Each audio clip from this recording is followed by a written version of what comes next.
B comme Beuys, Joseph Beuys.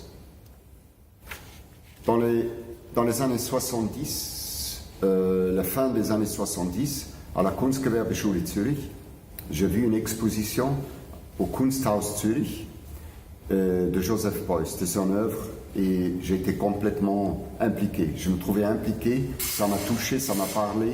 Je trouvais que on me parlait à moi, son œuvre parlait directement à moi. J'étais dorénavant devenu un fan de Joseph Beuys. Un fan, ça veut dire j'aime tout. J'aime sa vie, j'aime son œuvre, j'aime ses interviews, j'aime la façon comment il est professeur à l'école, j'aime tout de lui. Alors, inconditionnel, c'est ça que ça veut dire être un fan. J'ai beaucoup appris, je pense, de Joseph Beuys. Je trouve, lui, avec son idée de sculpture sociale, il a ouvert le champ de la sculpture. Et c'est quelqu'un qui, avec les matériaux qu'il a choisis, a proposé tout d'un coup des nouveaux matériaux pour travailler, pour faire la sculpture.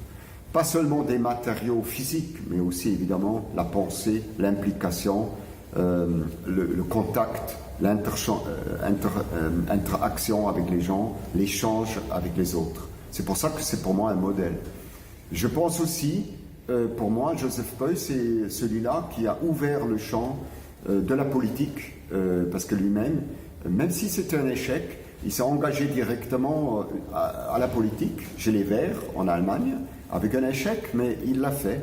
Et je trouve là, il a prouvé que, comme artiste, on doit parfois prendre position très clairement, même si on doit payer le prix pour ça.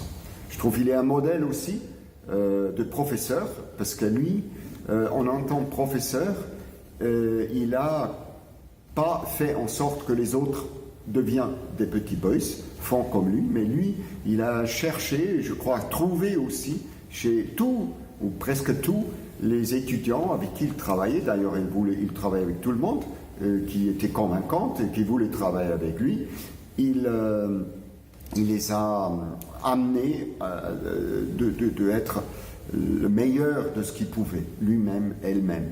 Et ça, là, je trouve ça un modèle de professeur, c'est-à-dire quelqu'un qui est capable de ne pas faire école lui-même, mais de trouver dans chaque étudiant, des forces et un esprit et une volonté finalement des formes qui vient de lui-même ou d'elle-même. C'est pour ça que c'est un exemple. Pour moi, c'est aussi un exemple parce que c'est le premier artiste que je connais en tout cas qui, par exemple, dans une des documenta était là pendant toute la durée, les 100 jours. Et je me suis dit, quand moi j'avais fait le Bataille Monument, je me suis dit, tout simplement, si Joseph Beuys pouvait le faire, pourquoi pas? Je pouvais le faire aussi. Prouver qu'il n'y a rien de plus important que dans une exposition, être là, présent.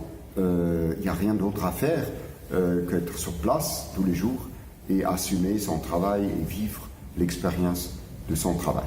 Et finalement, pour moi, Joseph Beuys, c'est aussi un exemple parce que lui-même, il a toujours exposé dans les galeries, dans les musées, dans les centres d'art, mais aussi, dès le début, dans l'espace public. Il a fait des actions, il a fait des travaux dans l'espace public, et je trouve, pour moi, c'était aussi un exemple, quelque chose que je voulais suivre dès le départ, dès le début, dire oui, moi aussi, je veux travailler dans l'espace public, je veux travailler dans une galerie, je veux travailler dans les musées, dans les centres d'art, mais aussi toujours là où l'art se confronte le plus directement dans la rue, dans la ville ou même dans la nature. C'est pour toutes ces raisons que pour moi il est un exemple et pourquoi je suis un fan de lui, de son œuvre, de son travail, de ses contradictions, de sa force, de son côté mystérieux et même son côté chaman m'intéresse et me plaît et me transpose quelque part parce qu'il a ouvert comme presque personne, je trouve, le champ de l'art à un public nouveau et un public que moi j'appelle maintenant un public non exclusif. C'est pour ça que j'aime Joseph Beuys.